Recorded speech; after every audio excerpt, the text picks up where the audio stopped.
Today's devotion comes from Ecclesiastes chapter 3, verses 1 through 8.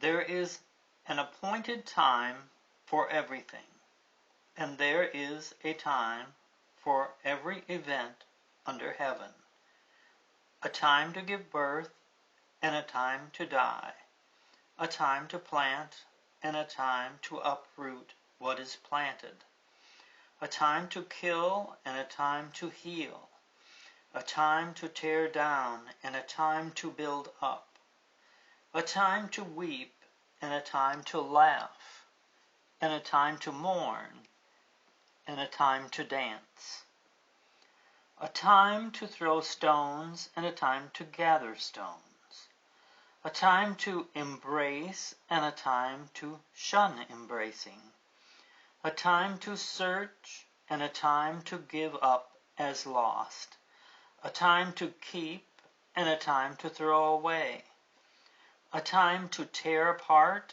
and a time to sew together, a time to be silent and a time to speak, a time to love and a time to hate, and a time for war and a time for peace. Yes, indeed, there is a time for everything. As I sit here today preparing this devotion, I'm tracking Hurricane Ian. And as of this time, the forecast has landfall at Cedar Key. And that puts us on the bad side of the storm. This would mean I should begin to prepare for the storm.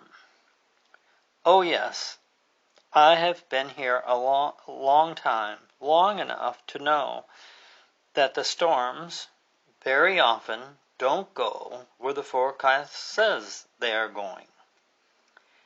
But it is time to prepare. God's word has warned us of what is coming.